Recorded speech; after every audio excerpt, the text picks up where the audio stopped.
Bonjour, une fois encore je vais lire un extrait du très beau livre d'Annie, selon moi, son premier livre, Ce qui perçoit, aux éditions Aluna. Je l'ai déjà présenté 2 ou 3 fois, donc c'est ce livre-ci, Ce qui perçoit, vous êtes ce témoin immobile et toujours là. Voilà. Et voici la photo d'Annie, resplendissante. Je suis pas sûr que le soleil permette de bien voir, désolé. Pour une fois que je m'installe dehors pour faire mes vidéos. Qui suis-je?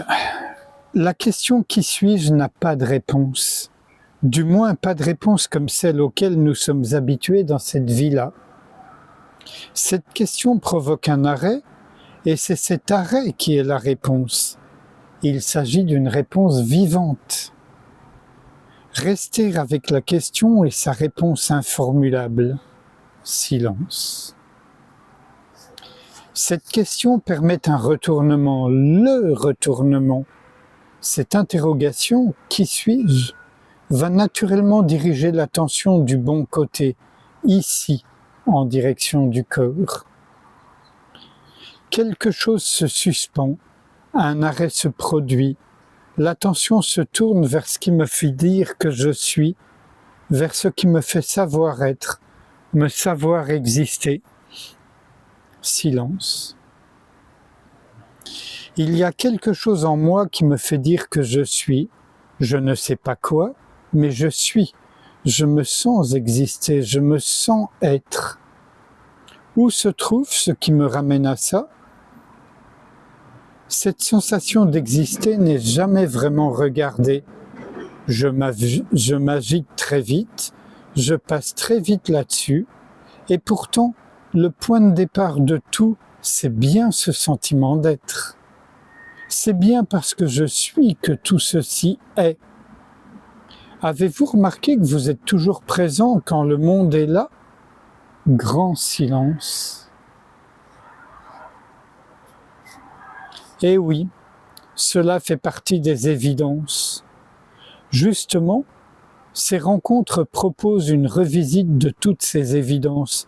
Alors allons-y, bienvenue.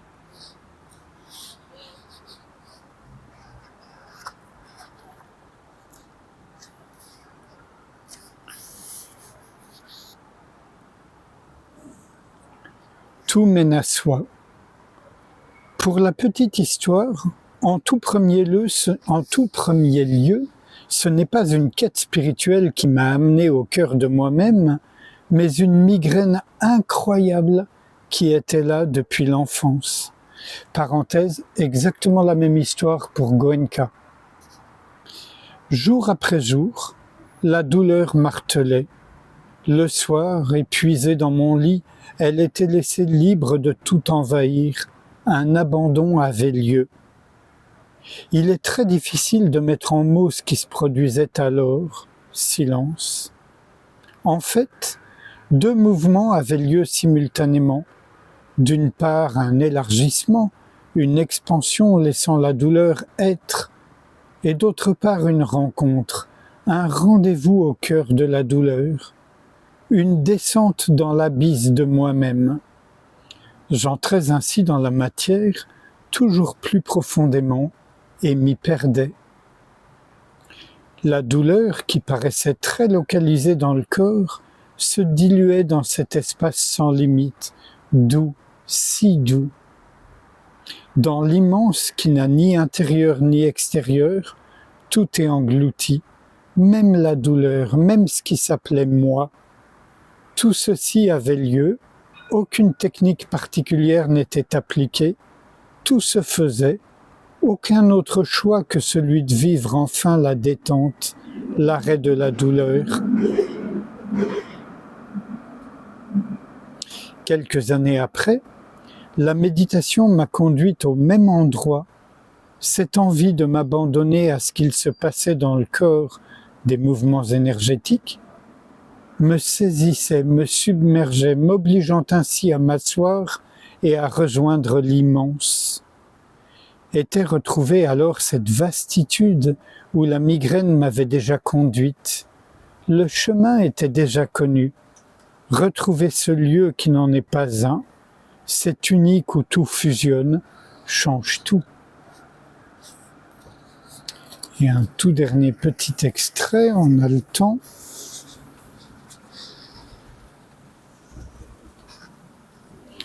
Distinguer ce qui est, le réel, de l'histoire de ce qui est, le mental. Question, en pleurs. Je suis très triste. Une amie vient d'apprendre qu'elle a un cancer. Cela me rend si triste. C'est tellement injuste. Grand silence dans la salle.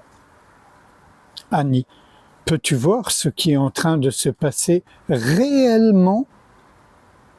Là, tout de suite, peux-tu repérer dans le corps la sensation appelée tristesse? Peux-tu entendre ce que te raconte le mental au sujet de la sensation? Qu'est-il en train de se passer réellement? Qu'est-ce qui fait souffrir? La sensation ou ce que raconte le mental à propos de la sensation? Enlève l'histoire de la sensation. Que reste-t-il? La dame qui questionne. Les pleurs ont cessé. Rien. Il ne reste rien. Merci.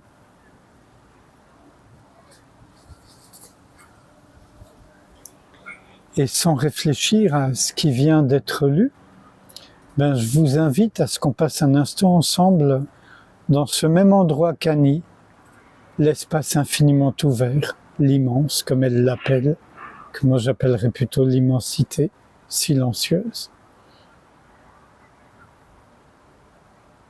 Et pour cela, il est évidemment pas nécessaire de chasser les pensées, de changer les sensations, rien n'est nécessaire. Juste d'être tranquille et de ne pas s'impliquer précisément dans les pensées, les sensations et tout le reste.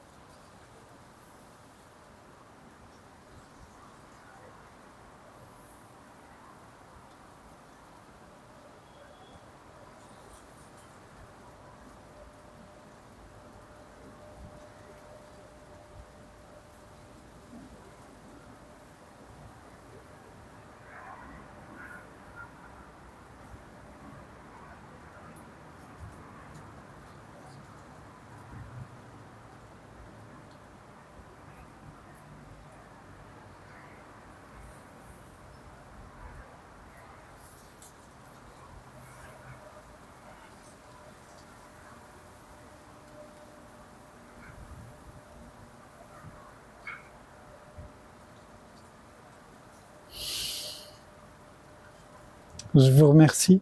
À bientôt.